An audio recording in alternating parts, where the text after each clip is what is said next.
خراب ہو جائے گی. یعنی معاشی اعتبار سے بھی مضبوط ہیں، ہماری ایک عزت کا مقام ہمیں حاصل ہے پورے عرب کے اندر، اور اس کی وجہ جو ہے وہ یہ ہے کہ ہمارے پاس یعنی مذہبی اعتبار سے ہم پیشوائی کے مقام پر ہیں. قریش ظاہر ہے کہ خانہ کعبہ کے اللہ کے متولی تھے، مجاور تھے، اور اسی وجہ سے پورے عرب میں ان کی ایک بہت زیادہ عزت تھی.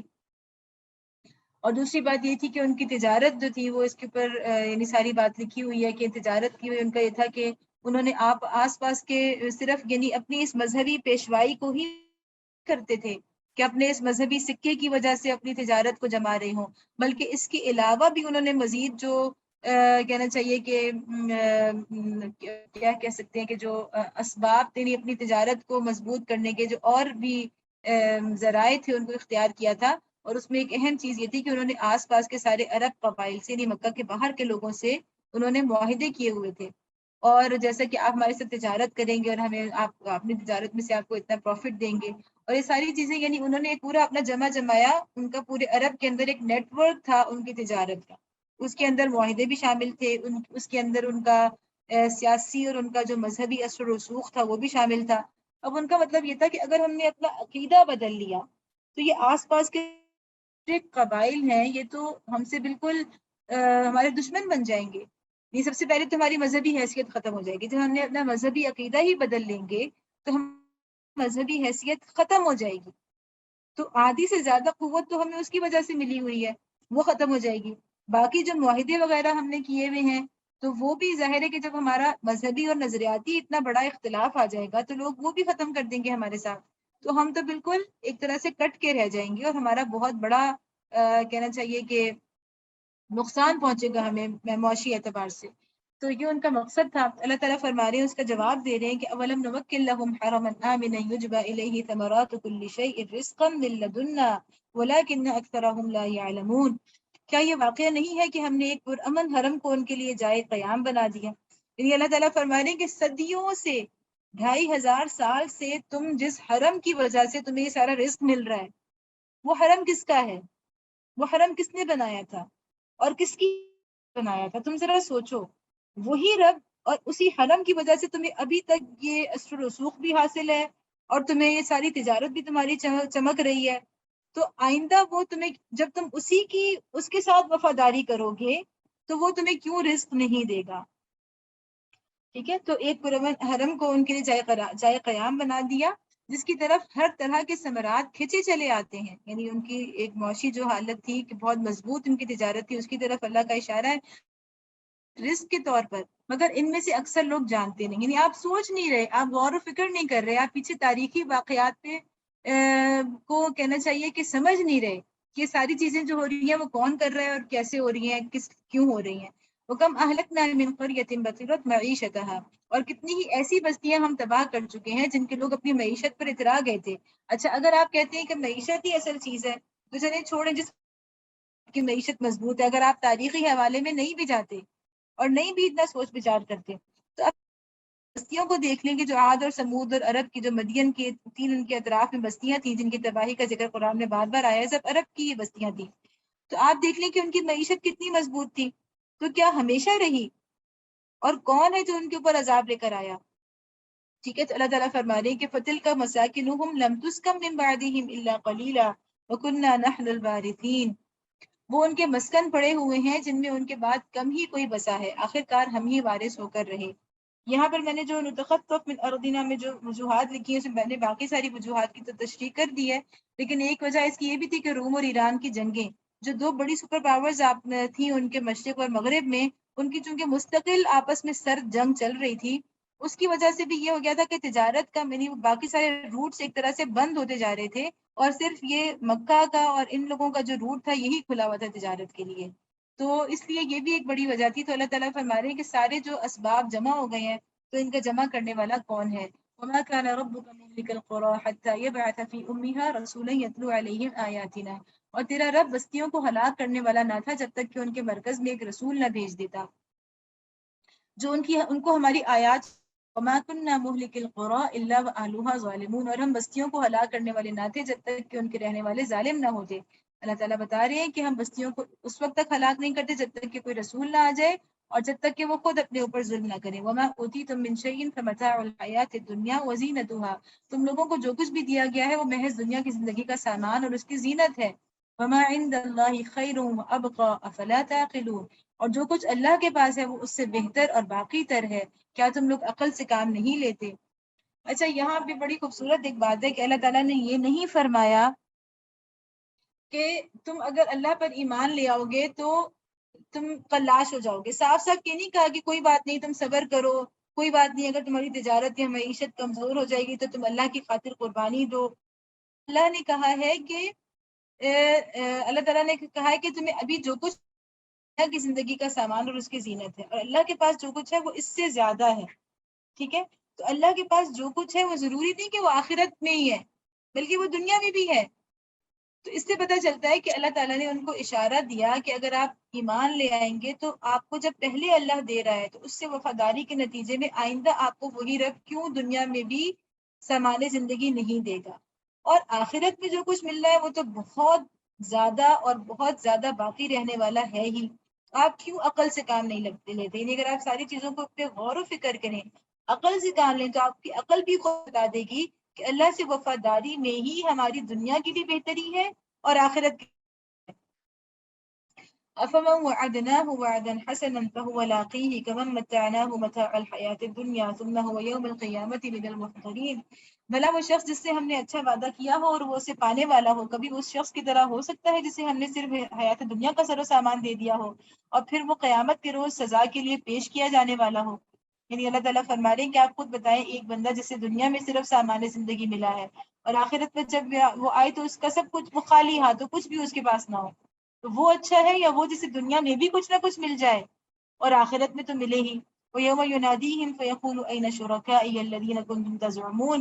اور بھول نہ جائیں یہ لوگ اس دن کو جب کہ وہ ان کو پکارے گا اور پوچھے گا کہاں ہیں میرے وہ شریک جن کا تم گمان رکھتے تھے.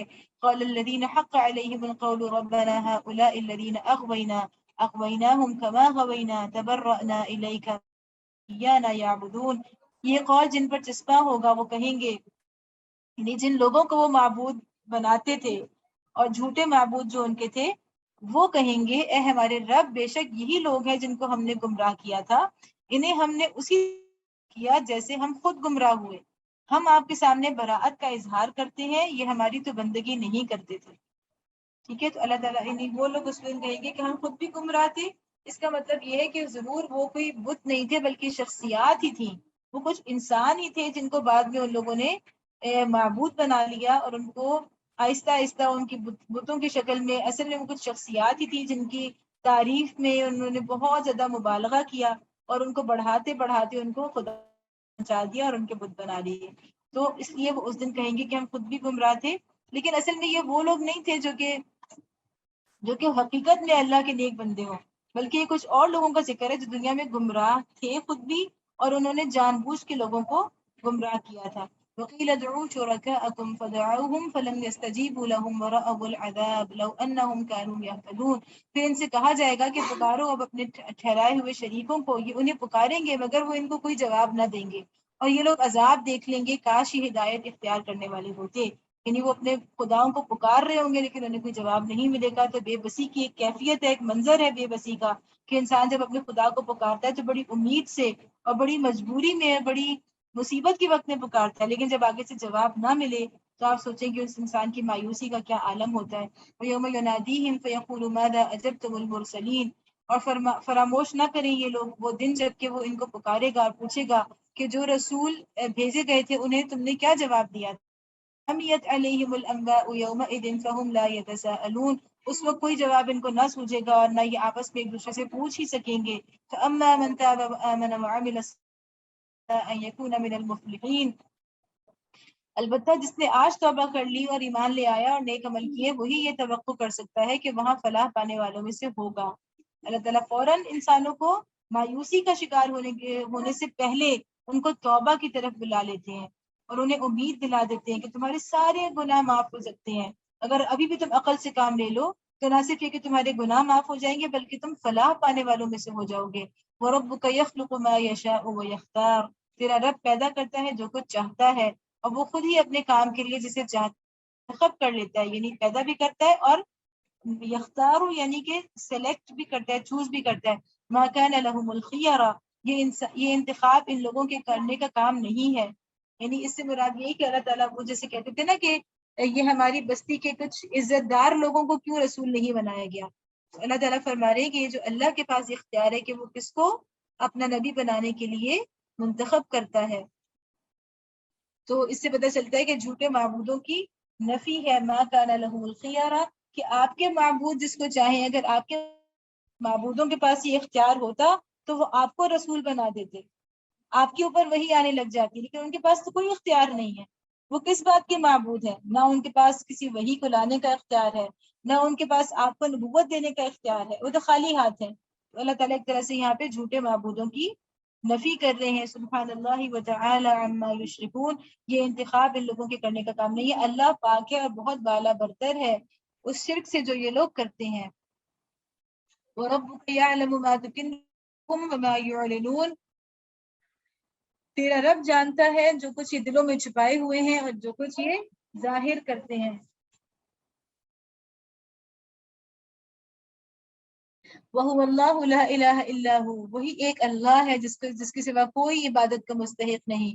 لَهُ الْحَمْدُ فِي الْأُولَى وَالْآخِرَةِ وَلَهُ الْحُكْمُ وَإِلَيْهِ تُرْجَعُونَ، اسی کے لیے حمد ہے دنیا میں بھی اور آخرت گواہی اسی کی ہے اور اسی کی طرف تم سب پلٹائے جانے والے ہو. اب یہاں سے آپ دیکھیں تو توحید کا بیان شروع ہو رہا ہے، اور توحید کا بیان جب شروع ہو رہا ہے تو اس کے اندر سب سے پہلے جو آیت آئی ہے اس میں توحید کا خلاصہ بیان کر دیا گیا ہے، اور اس خلاصے کے اندر دو چیزوں کو یعنی دو اہم پہلوؤں کی طرف اشارہ کیا گیا توحید کے. ایک لہ الحمد اور دوسرا لہ الحکم، کہ تعریف کا مستحق بھی وہی ہے اور حکمرانی کا مستحق بھی وہی ہے، حکم بھی اسی کا چلتا ہے. تو یہی دو چیزیں ہیں جن سے مل کر پوری خالص اور مکمل توحید جو ہے وہ وجود میں آتی ہے، کہ تعریف بھی اسی کی ہو، شکر بھی اسی کا ہو اور حکم بھی اسی کا چلے. آگے اسی توحید کی تفصیل بیان ہو رہی ہے. قل ارأيتم ان جعل الله عليكم الليل سرمدا الى يوم القيامة من الہ غیر اللہ یأتیکم بضیاء افلا تسمعون. یعنی اس توحید کے اوپر اللہ تعالیٰ آثار کائنات سے دلائل بیان فرما رہے ہیں. اے نبی صلی اللہ علیہ وسلم ان سے کہو، کبھی تم لوگوں نے غور کیا کہ اگر اللہ قیامت تک تم پر ہمیشہ کے لیے رات طاری کر دے تو اللہ کے سوا وہ کون سا معبود ہے جو تمہیں روشنی دلا دے؟ کیا تم سنتے نہیں ہو؟ قل ارأيتم ان جعل الله عليكم الليل سرمدا الى يوم القيامة من الہ غیر اللہ یأتیکم بلیل تسکنون فیہ افلا تبصرون. ان سے پوچھو کبھی تم نے سوچا کہ اگر اللہ قیامت تک تم پر ہمیشہ کے لیے دن طاری کر دے تو اللہ کے سوا وہ کون سا معبود ہے جو تمہیں رات لا دے تاکہ تم اس میں سکون حاصل کر سکو؟ کیا تم کو سوچتا نہیں ہے کہ دن اور رات جو ہم اس کو اتنا کہنا چاہیے کہ ایک عام سی بات ہے، بالکل نارمل روٹین کے طور پہ لیتے ہیں. اگر ہم سوچیں کہ یہ دن اور رات نہ ہوتے تو ہم تمنا کرتے کہ اللہ یہ دن ختم ہو جائے، یہ روشنیاں ختم ہو جائیں تاکہ انسان جو ہے وہ کہیں چھپ کے آرام سے بیٹھ جائے. اور اگر کبھی ہمیشہ رات رہتی تو ہم تمنا کرتے کہ ہمارے دل میں خواہش پیدا ہوتی کریں. انسان نہ ہمیشہ کام کرنا چاہتا ہے اور نہ ہمیشہ سست اور کاہل بن کے پڑا رہنا چاہتا ہے. انسان کے اندر دونوں حالتیں ہوتی ہیں اور دونوں اس کے نفس کا تقاضا ہے. تو اللہ تعالیٰ نے ان دونوں حالتوں کو کے جو تقاضے ہیں ان کو پورا کرنے کے لیے اس کے باہر کی دنیا میں اس کو بہترین ماحول عطا کر دیا، سکون کا ماحول بھی جو اس کے نفس کا تقاضا ہے اور کام کا ماحول بھی جو اس کے نفس کا ہے. اللہ تعالیٰ فرما رہے ہیں کہ تم ان نشانیوں کو عام نشانیاں کہ ان کے اوپر غور و فکر کرو. وَمِن رَحْمَتِهِ جَعَلَ لَكُمُ اللَّيْلَ وَالنَّهَارَ لِتَسْكُنُوا فِيهِ وَلِتَبْتَغُوا مِن فَضْلِهِ وَلَعَلَّكُمْ تَشْكُرُونَ، کہ اسی کی رحمت ہے کہ اس نے تمہارے لیے رات اور دن بنائے تاکہ تم رات میں سکون حاصل کرو اور دن کو اپنے رب تلاش کرو شاید کہ تم شکر گزار بنو. یہ سب اللہ کی توحید کی بہت بڑی بڑی نشانیاں ہیں. وَيَوْمَ يُنَادِيهِمْ فَيَقُولُ أَيْنَ شُرَكَائِيَ الَّذِينَ كُنتُمْ تَزْعُمُونَ. یاد رکھیں یہ لوگ وہ دن جب کہ وہ انہیں پکارے گا پھر پوچھے گا کہاں ہے وہ میرے جن کا تم گمان رکھتے تھے. یعنی تمہیں علم نہیں تھا لیکن صرف تمہارا گمان تھا اور اس گمان کے اوپر تم نے اپنی پوری زندگی قربان کر دی. وَنَزَعْنَا مِن كُلِّ أُمَّةٍ شَهِيدًا بُرْهَانَكُمْ فَعَلِمُوا أَنَّ الْحَقَّ لِلَّهِ وَضَلَّ عَنْهُمْ مَا كَانُوا يَفْتَرُونَ. اور ہم ہر امت میں سے ایک گواہ نکال لائیں گے پھر کہیں گے کہ لاؤ اب اپنی دلیل. اس وقت انہیں معلوم ہو جائے گا کہ حق اللہ کی طرف سے ہے اور گم ہو جائیں گے ان کے مسائل گھڑ رکھے تھے. تو اس سے پتہ چلتا ہے کہ وہی والی بات جو ہم نحل میں بھی ہم پڑھ کے آ چکے ہیں اور سورہ بنی اسرائیل کے اندر بھی ہم پڑھ کے آ چکے ہیں کہ اللہ تعالیٰ ہر امت کے اندر سے گواہ اٹھائیں گے. اور یہاں ہم نے یہ بات پڑھی تھی کہ وہ گواہ رسول ہی ہوں، بلکہ اللہ تعالیٰ نے عام لفظ استعمال کیا شہیدن کا، جس میں رسول بھی ہو سکتے ہیں اور رسول کی امت کے اندر سے بھی مختلف گواہ ہو سکتے ہیں. تو اللہ تعالیٰ ہمیں قیامت کے روز اور پھر اللہ تعالیٰ فرمائیں گے کہ لاؤ اب اپنی دلیل. تو اس سے مراد یہ کہ جس طرح اچھا یہاں پر جو گواہ کہا گیا ہے اس سے غالباً مراد یہ ہے کہ وہ جو کفر کی امتوں میں سے بھی اللہ تعالیٰ گواہ اٹھائیں گے، کیونکہ ان سے کہا جا رہا ہے کہ اپنے ان جھوٹے معبودوں کے لیے کوئی دلیل لاؤ. تو جس طرح اہل ایمان کے گروہوں میں سے گواہ ہوں گے، اسی طرح یعنی کفر کرنے والوں کے گروہوں سے بھی دلیل مانگی جائے گی، ان کے گواہوں سے اس کا ثبوت مانگا جائے گا. ان قارون کان من قوم موسیٰ.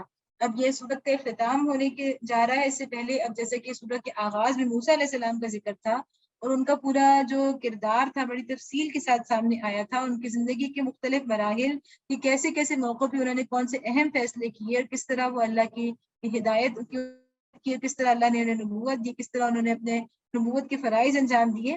تو اب اس کے بعد سورہ کی اختتام میں اللہ تعالیٰ ایک دوسرا کردار بیان کر رہے ہیں اور وہ قارون کا کردار ہے. قارون جو تھا یہ بھی دراصل موسیٰ علیہ السلام یعنی اسرائیلی تھا، اگرچہ یہ فرعون کے دربار میں ایک بہت بڑی اس کی ایک حیثیت تھی، لیکن اس کو یہ حیثیت کیوں ملی تھی؟ اس نے اسرائیلی ہوتے ہوئے اپنی قوم سے بغاوت کی تھی. اور بغاوت کیوں کی تھی؟ کہ چونکہ اس کے پاس بہت زیادہ سرمایہ آ گیا تھا، بہت زیادہ روپیہ پیسہ اس کے پاس آ گیا تھا. تو اس نے اسرائیلی تو چونکہ غریب اور غلام، تو اس نے اپنے آپ کو حقارت سے اپنی قوم کو اس نے ایک طرح سے حقیر سمجھا اور قوم کی خیر خواہی کرنے کے بجائے اس نے اس ظالم حکمران کے ساتھ اپنے آپ کو منسوب کر لیا اور اس کا درباری ہو گیا اور اس کا سپورٹر ہو گیا. تو یہ فرعون کے دربار میں ایک بہت بڑا سرمایہ دار تھا جس کا نام قارون تھا. یا اب اس کا ذکر آ رہا ہے ان قارون کان من قوم موسیٰ فبغى علیہم. یہ ایک واقعہ ہے کہ قارون موسیٰ علیہ السلام کی قوم کا ایک شخص تھا، پھر وہ اپنی قوم کے خلاف سرکش ہو گیا. وآتیناہ من الکنوز. یعنی اب دیکھیں یہاں سے آپ موازنہ کریں گے، ایک موسیٰ علیہ السلام تھے جو کہ شہزادے تھے، جو کہ پلے بڑے ہی فرعون کے دربار میں تھے، نعمتوں میں پلے بڑے تھے، لیکن انہوں نے ان نعمتوں کو پسند نہیں کیا اپنے لیے. اور جیسے ہی وہ شعور کی زندگی کو پہنچے، شعور کی عمر کو پہنچے، ان کو لگا کہ یہ تو میں ظلم کو سپورٹ کر رہا ہوں، اور انہوں نے اللہ سے دعا کی کہ میں اس سے ہٹ جانا چاہتا ہوں اور مجھے ایک عام آدمی کی زندگی گوارا ہے جس میں کوئی نعمتیں نہ ہوں، کوئی کچھ بھی نہ ہو، میں اس ظلم کا حصہ نہ بنوں. اور دوسری طرف یہ شخص تھا جو کہ جس کے پاس بہت سا مال و دولت تھا، تو اس نے خود، اگرچہ یہ فرعون سے اس کو کوئی نسبت نہیں تھی، لیکن اس نے خود فرعون کا سپورٹر بننا اور اس ظلم کے نظام کا حصہ بننا جو ہے وہ گوارا کر لیا. تو یعنی دنیا کے اندر دونوں کردار موجود ہوتے ہیں. کچھ لوگ ایسے ہوتے ہیں جو سب نعمتیں ہوتے ہوئے بھی ان کا ضمیر انہیں یہ کہتا ہے کہ یہ سب کچھ نہیں ہے. اس سے بڑی ایک چیز ہے جس کا نام ہے ہدایت، ایک چیز ہے جس کا نام ہے حق پرستی، اور زندگی گزارنی ہے تو آپ کو حق پرستی کے لیے گزارنے کے پیچھے. اور ایک وہ شخص بھی ہوتا ہے جو نعمتوں کو ہی سب کچھ سمجھتا ہے اور اسی کو اپنا خدا بنا لیتا ہے، اور وہ اس کے لیے وہ ظلم کے نظام کا حصہ بننا بھی خوشی سے قبول کر لیتا ہے. وَآتَيْنَاهُ مِنَ الْكُنُوزِ. پھر وہ اپنے قوم کے خلاف سرکش ہو گیا اور ہم نے اس کو اتنے خزانے دے رکھے تھے. وَآتَيْنَاهُ مِنَ الْكُنُوزِ مَا إِنَّ مَفَاتِحَهُ لَتَنُوءُ بِالْعُصْبَةِ أُولِي الْقُوَّةِ. اس کو اتنے خزانے دے رکھے تھے کہ ان کی کنجیاں طاقتور آدمیوں کی ایک جماعت مشکل سے اٹھا سکتی تھی. اِذْ قَالَ لَهُ قَوْمُهُ لَا تَفْرَحْ إِنَّ اللَّهَ لَا يُحِبُّ الْفَرِحِينَ. ایک دفعہ جب اس کی قوم کے لوگوں نے اس سے کہا پھول نہ جا، اللہ پھولنے والوں کو پسند نہیں کرتا. اس کا مطلب ہے کہ اس کا کتنا کھلا ہوا وہ فخر اور تکبر کا انداز ہوتا ہوگا کہ لوگوں نے اس سے کہا کہ اتنا تکبر اچھا نہیں ہوتا. وَابْتَغِ فِي مَا آتَاكَ اللَّهُ الدَّارَ الْآخِرَةَ وَلَا تَنْسَ نَصِيبَكَ مِنَ الدُّنْيَا وَأَحْسِنْ كَمَا أَحْسَنَ اللَّهُ إِلَيْكَ وَلَا تَبْغِ الْفَسَادَ فِي الْأَرْضِ إِنَّ اللَّهَ لَا يُحِبُّ الْمُفْسِدِينَ. جو مال اللہ نے تجھے دیا ہے اس سے آخرت کا گھر بنانے کی فکر کر اور دنیا میں سے بھی اپنا حصہ فراموش نہ کر. احسان کر جس طرح اللہ نے تیرے ساتھ احسان کیا ہے، اور زمین میں فساد برپا کرنے کی کوشش نہ پسند نہیں کرتا. یعنی اللہ کا احسان ہے کہ اس نے تمہیں اتنا مال دیا ہے تو تم بھی اللہ کے بندوں پر احسان کرو. یہاں سے پتہ چلتا ہے کہ اچھا یہ شخص قوم سے غیر مخلص تھا، اور جو قوم تھی وہ نظریاتی ہے، نسلی نہیں ہے. ٹھیک ہے، اپنی قوم سے غیر مخلص تھا، اور یہ پوری بات پیچھے آ چکی. وہ قوم جو بنی اسرائیل تھی وہ کوئی لسانی یا کوئی نسلی قوم پرستی نہیں تھی، جیسا کہ اب اس وقت موجودہ یہودیوں کا حال ہے کہ انہوں نے تبلیغ بند کر دی ہوئی ہے، اور وہ اپنے آپ کو صرف ایک یعنی ان کا جو ایک نیشنل ایک وہ کہنا چاہیے کہ ریلیجن ہے، اس کو انہوں نے اسرائیلی نسل کے اندر بند کر دیا ہے. لیکن جب یہ اپنے صحیح دین کے اوپر قائم تھے مصر کے اس دور میں، تو اس وقت ان کا یہ والی صورتحال نہیں تھی، اور یہ بالکل تبلیغی مذہب تھا. اور جو بھی ان کے نظریے کو قبول کر لیتا تھا، جیسے کہ امت مسلمہ کا حال ہے، ہر امت مسلمہ کا یہی حال رہا، تو اس وقت یہ ایک تبلیغی مذہب تھا، اور ان کے اندر گنجائش تھی، وسعت تھی، اور اپنے اندر ہی لوگوں کو سمو رہے تھے. دوسری بات یہ تھی کہ فرعون کے دست و بازو جو تھے وہ کون لوگ تھے، یعنی اس کے ایک وزیر، جیسا کہ آیا پیچھے جس کا ذکر حامان، اور ابھی دوسرا اس کا جو دست و بازو تھا ایک بہت بڑا سرمایہ دار. تو یہ اس کی انشاءاللہ تفصیل آگے آئے گی مزید. اوتیتہ علی علم عندی، تو اس نے کہا یہ سب کچھ تو مجھے اس علم کی بنا پر دیا گیا ہے جو مجھ کو حاصل ہے. کہ جب لوگوں نے کہا کہ تم اتنا فخر نہ کرو، تو اس نے کہا کہ تم میرے علم کی بنا پر دیا، یعنی میری قابلیت، میرا علم، اس کی وجہ سے یہ مجھے عطا کیا گیا ہے. اولم يعلم ان الله قد اهلك من قبله من القرون من هو اشد منه قوة واكثر جمعا ولا يسأل عن ذنوبهم المجرمون. کیا اس کو علم نہ تھا کہ اللہ اس سے پہلے بہت سے ایسے لوگوں کو ہلاک کر چکا ہے جو اس سے زیادہ قوت اور جمعیت رکھتے تھے، مجرموں سے تو ان کے گناہ نہیں پوچھے جاتے. فخرج على قومه في زینتی، اب کیا ہوا کہ ایک روز وہ اپنی قوم کے سامنے اپنے پورے ٹھاٹھ میں نکلا، پوری زینت کے ساتھ نکلا. قال الذين يريدون الحياة الدنيا يا ليت لنا مثل ما أوتي قارون إنه حظ عظيم. تو جو لوگ حیات تھے وہ اسے دیکھ کر کہنے لگے کاش ہمیں بھی وہی کچھ ملتا جو قارون کو دیا گیا ہے، یہ تو بڑا نصیبے والا ہے. یہ جن کے نزدیک دنیا ہی سب کچھ تھی، جو دنیا ہی کے خواہش مند تھے، ان لوگوں نے کہا کہ کاش ہمیں بھی اتنا ہی خزانہ، اتنا ہی مال و دولت ملتا. وقال الذين اوتوا العلم، مگر جو لوگ علم رکھتے تھے وہ کہنے لگے ویلکم ثواب اللہ خیر لمن آمن وعمل صالحا ولا يلقاها الا الصابرون. انہوں نے کیا کہا، اہل علم نے کیا کہا کہ افسوس تمہارے حال پر، اللہ کا ثواب بہتر ہے اس شخص کے لیے جو ایمان لائے اور نیک عمل کرے، اور یہ دولت نہیں ملتی مگر صبر کرنے والوں کو. اچھا، یہاں سے ہمیں پتہ چلتا ہے کہ قارون کی دو بڑی برائیاں تھیں. ایک تو اس نے کہا تھا کہ اوتیتہ علی علم عندی، کہ جو کچھ بھی مجھے ملا ہے یہ میری اپنی قابلیت کی وجہ سے ملا ہے.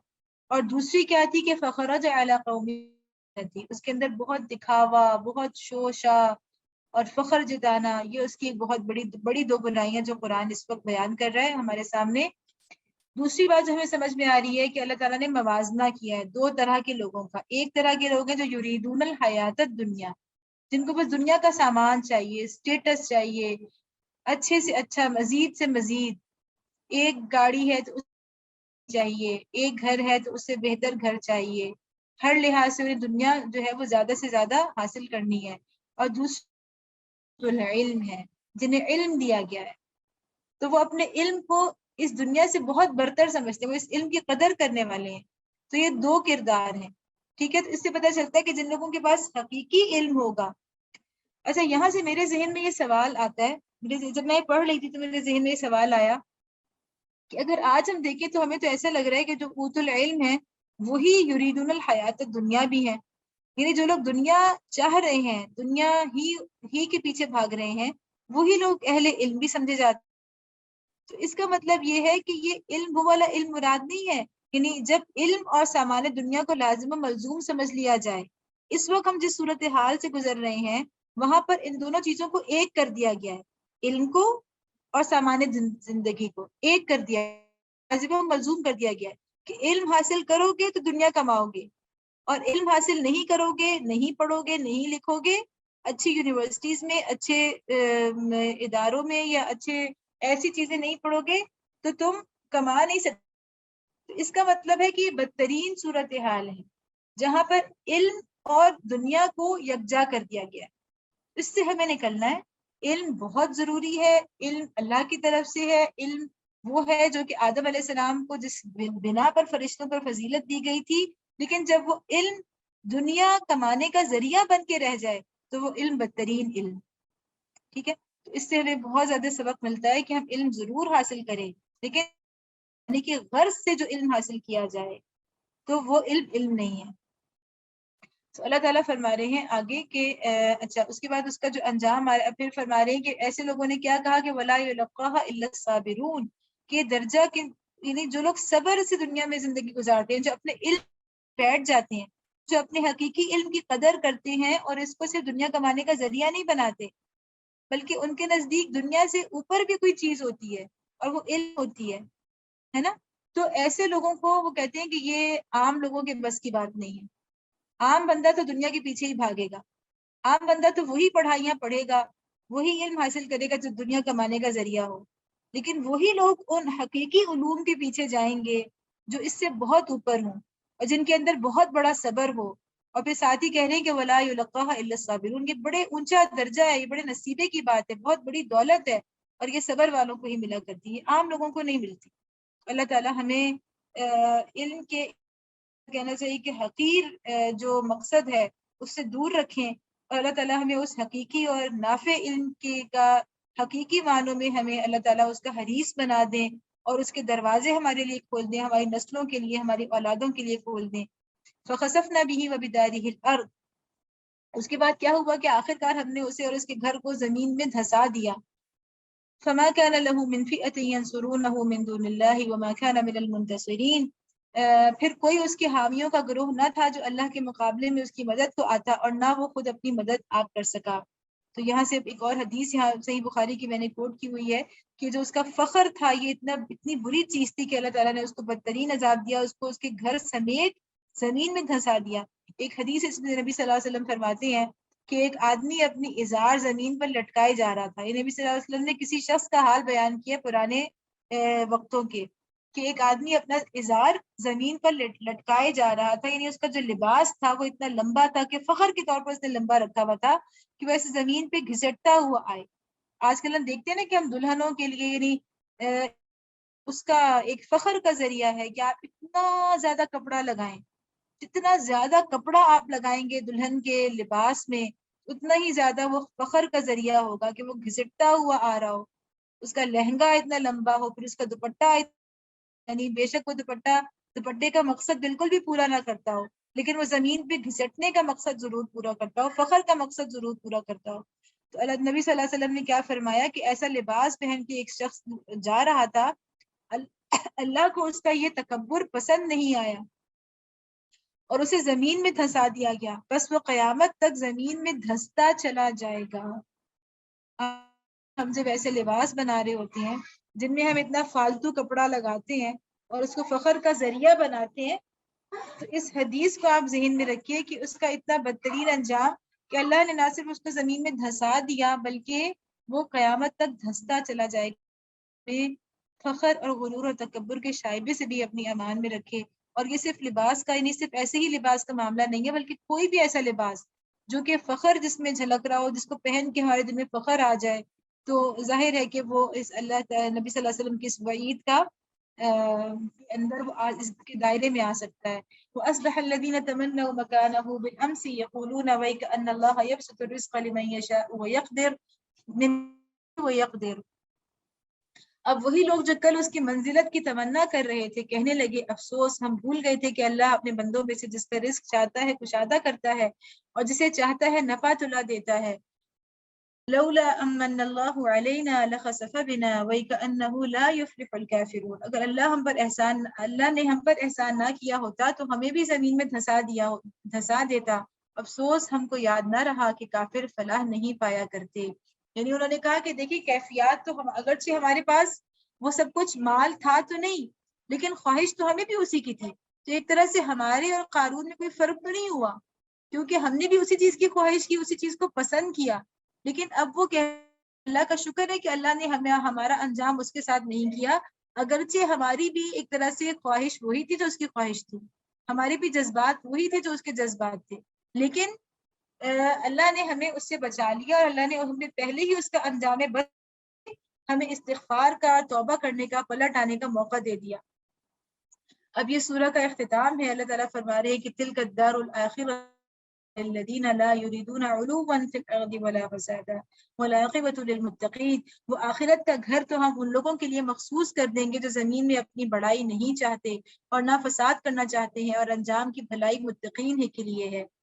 تو اس سے اللہ تعالیٰ فرما رہے ہیں کہ آخرت کا گھر ان کے لیے خاص ہو جائے گا. دنیا تو ان کو ملے گی ضرور انشاءاللہ، لیکن آخرت تو کو ملے گی کن لوگوں کو؟ جو زمین کے اندر بڑائی نہیں چاہتے. تو اللہ تعالیٰ وارث ضرور بناتا ہے، لیکن اس وراثت کو زمین میں کو حکمرانی دیتے ہیں، اور ضرور دیتے ہیں. جیسے کہ اس کے بعد ہوا اور دنیا نے دیکھا، اہل مکہ نے دیکھا کہ مسلمان جو ہے ان کا انجام کیا ہوا کہ وہ مدینہ سے مکہ سے نکل کے مدینہ گئے. وہاں اللہ نے ان کو سلطان بھی دیا، ان کو حکمرانی بھی دی، اور پھر ان کے ہاتھوں اللہ نے رسوا بھی کیا ان کافروں کو. لیکن اللہ تعالیٰ ان کو زمین میں حکمرانی دیتے ہیں، لیکن وہ اپنی بڑائی کا ذریعہ نہیں بناتے اس حکمرانی کو، بلکہ اس حکمرانی کو وہ اللہ کی بڑائی کا، اللہ کی کبریائی کا ذریعہ بناتے ہیں. اور جو کوئی اپنی بڑائی کا ذریعہ بنائے تو ولا فساد. اس کا مطلب ہے کہ جب بھی انسان حکمرانی کو اپنی بڑائی کے لیے استعمال کرے گا تو لازماً کیا ہوگا؟ فساد ہوگا. والعاقبۃ للمتقین، اور انجام کی بھلائی متقین ہی کے لیے ہے. اب یہ دراصل اس کے بنیادی مضامین جتنے بھی سورہ کے اندر مضامین آئے ہیں، اب اس آخری اختتامی کلام میں ان سب کا نچوڑ ایک مرتبہ بیان ہو رہا ہے. من جاء بالحسنۃ فلہ خیر منہا. یعنی ایک بنیادی موضوع اس سورہ کا کیا تھا کہ زمین میں فساد نہیں کرنا. زمین فساد کی بدترین شکل کیا ہے کہ حکمرانوں کے ذریعے جو فساد ہوتا ہے، حکومت کے ذریعے جو فساد ہوتا ہے زمین میں، وہ بدترین شکل ہے فساد کی. اور وہی اس سورہ کا اصل موضوع ہے کہ اس وقت مشرکین مکہ بھی یہی کر رہے تھے کہ بدترین فساد اپنی طاقت کو، اپنی حکومت کو وہ استعمال کر رہے تھے فساد کے لیے. یہ اس سورہ کا بنیادی موضوع ہے. آگے بھی جو سارے مضامین اس اختتامی کے کلام میں آ رہے ہیں وہ اس سورہ کے بنیادی موضوعات ہیں. من جاء بالحسنۃ فلہ خیر منہا. جو کوئی بھلائی لے کر آئے گا اس کے لیے اس سے بہتر بھلائی ہے. جیسے کہ ہم نے پڑھا قرآن میں دوسری جگہ ہے کہ فلہ عشر امثالھا، 10 گناہ ہے. ومن جاء بالسیئۃ یجزی الذین عملوا السیئات الا ما كانوا یعملون. اور جو برائی لے کر آئے تو برائیاں کرنے والوں کو ویسا ہی بدلہ ملے گا جیسے وہ عمل وہ کرتے تھے. ان الذی فرض علیک القرآن لرادک الی معاد. اے نبی صلی اللہ علیہ وسلم یقین جانو کہ جس نے یہ قرآن تم پر فرض کیا ہے، یہ نازل کیا ہے، وہ تمہیں ایک بہترین انجام کو پہنچانے والا ہے.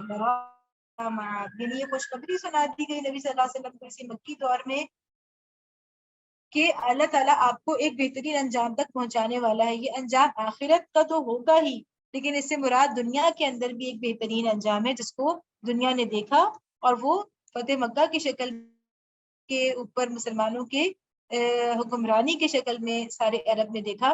قُل رَّبِّ أَعْلَمُ مَن جَاءَ بِالْهُدَىٰ وَمَنْ هُوَ فِي ضَلَالٍ مُّبِينٍ. ان لوگوں سے کہہ دو کہ میرا رب خوب جانتا ہے کہ ہدایت لے کر کون آیا ہے اور کھلی گمراہ ہے. بلکہ لرادک الی معاد کے اندر یہ کہا جاتا ہے کہ عرب کی تاریخ اٹھا کر دیکھ لیجئے، کبھی کسی کو پورے عرب کے اوپر ایسی حکمرانی نصیب نہیں ہوئی جیسے کہ نبی صلی اللہ علیہ وسلم اور ان کی امت کو نصیب ہوئی. یعنی قبائل کی یہاں پہ حکومتیں ہوتی تھیں اور عرب کے مختلف حصوں میں مختلف قوموں کی حکومتیں رہیں، لیکن پورا کا پورا جزیرۃ العرب کبھی بھی کسی ایک قوم کے پاس اس کے زیر تسلط نہیں آیا اس طرح سے جیسا کہ اللہ تعالیٰ نے صحابہ کرام کو اور نبی صلی اللہ علیہ وسلم کی امت کو اور نبی صلی اللہ علیہ وسلم کو عطا فرمایا. تو یہ وہ تھا کہ لرادک الی معاد وعدہ فرمایا تھا. وما كنت ترجو ان يلقى اليك الكتاب الا رحمة من ربك فلا تكونن ظهيرا للكافرين. تم اس بات کے ہرگز امیدوار نہ تھے کہ تم پر کتاب نازل کی جائے گی، یعنی آپ کو پہلے سے کوئی اس کا خیال نہیں تھا، یہ تو محض تمہارے رب کی مہربانی سے تم پر نازل ہوئی ہے، بس تم کافروں کی مددگار نہ بنو. اب آپ دیکھیے کہ پیچھے بالکل یہی والی چیز موسیٰ علیہ السلام چکی ہے. انہوں نے کیا کہا تھا؟ فلن اکون ظہیرا للکافرین للمجرمین، کہ میں مجرموں کا مددگار نہیں بنوں گا. اس وقت انہوں نے فیصلہ کر لیا تھا فرعون سے علیحدگی کا. ٹھیک ہے، اب یہاں پہ اللہ تعالیٰ فرما رہے ہیں نبی صلی اللہ علیہ وسلم کو کہ کریں کہ آپ کافروں کے مددگار نہ بنیں، یعنی آپ اس حکومت کا، اس طاقت کے، اس ظلم کے نظام کا کسی بھی طرح حصہ نہ بنیں. اور ظاہر ہے کہ نبی صلی اللہ علیہ وسلم تو حصہ بننے نہیں جا رہے تھے، لیکن اللہ تعالیٰ نے تاکید مزید کے لیے کہ آپ کبھی یہ سوچے بھی نہ کہ آپ اس کا حصہ بن سکتے ہیں. وَلَا يَصُدَّنَّكَ عَنْ آيَاتِ اللَّهِ بَعْدَ إِذْ أُنزِلَتْ إِلَيْكَ وَادْعُ إِلَىٰ رَبِّكَ وَلَا تَكُونَنَّ مِنَ الْمُشْرِكِينَ. اور ایسا کبھی نہ ہونے پائے کہ اللہ کی آیات جب تم پر نازل ہوں تو کفار تمہیں ان سے باز رکھیں، اپنے رب دو اور ہرگز مشرکوں میں شامل نہ ہو۔ جیسا کہ ساری صورتوں کا کہ آخر میں نبی صلی اللہ علیہ وسلم کو اللہ تعالیٰ ہدایات دیتے ہیں۔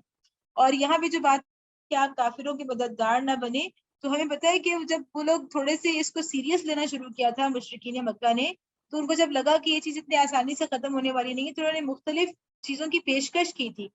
یہ بھی کہا تھا کہ ہم تمہیں حکمران بنا لیتے ہیں۔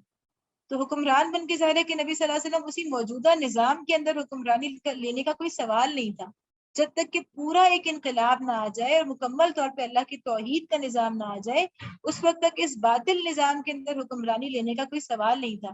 اس لیے اللہ تعالیٰ فرما رہے ہیں کہ آپ ان کے جو ہے کسی طرح سے بھی ان کے مددگار نہ بنے، اس نظام کا حصہ نہ بنے۔ اور پھر یہ فرما رہے ہیں کہ کفار تمہیں ان سے باز نہ رکھے، یعنی کفار جو ہے وہ آپ کو اس اپنے کام سے، اللہ کی آیات سے باز نہ رکھیں، یعنی کسی بھی طرح آپ ان کے دباؤ میں نہ آئیں اور وہ آپ کا راستہ نہ روک سکیں، آپ کی دعوت کے کام کو، آپ کے مشن کو نہ روک پائیں، اور آپ کیا کیے چلے جائیں، آپ اللہ کی طرف دعوت دیتے چلے جائیں۔ کا کام کیا ہے کہ آپ نے دعوت دیتے چلے جانا ہے، کس کی طرف؟ بندوں کو بندوں کے رب۔ وَلَا تَدْعُ مَعَ اللَّهِ إِلَٰهًا آخَرَ لا الہ الا هو کل شیء ہالک الا وجہہ لہ الحکم والیہ ترجعون۔ اور اللہ کے ساتھ کسی دوسرے معبود کو نہ پکارو، اس کے سوا کوئی معبود نہیں ہے۔ یہ آخری آیت ہے، اس میں اللہ تعالیٰ نے توحید کا بیان، کسی معبود کو نہ پکارے۔ آپ اس وقت کا انتظار کریں جب توحید خالص انشاءاللہ تعالیٰ قائم ہو کر رہے گی۔ آپ نے اب یہاں پر مکہ کے اندر کیا تھا کہ آپ نے اپنی انفرادی زندگی کے اندر توحید خالص پر قائم رہنا ہے، اور ایک وقت وہ آئے گا جب اللہ تعالیٰ اجتماعی نظام میں بھی، اجتماعی سطح پہ بھی آپ کو توحید خالص پر عمل کی توفیق پر طاقت عطا فرمائیں گے۔ تو آپ نے توحید خالص سے کسی طور بھی نہیں ہٹنا، اللہ کے سوا کسی کو نہیں پکارنا، اس کے سوا کوئی معبود نہیں ہے، ہر چیز ہلاک ہونے والی ہے سوائے اس کی ذات کے، لہ الحکم و الیہ ترجعون، اس فرما روائی اسی کی ہے، تم سب پلٹائے جاؤ گے۔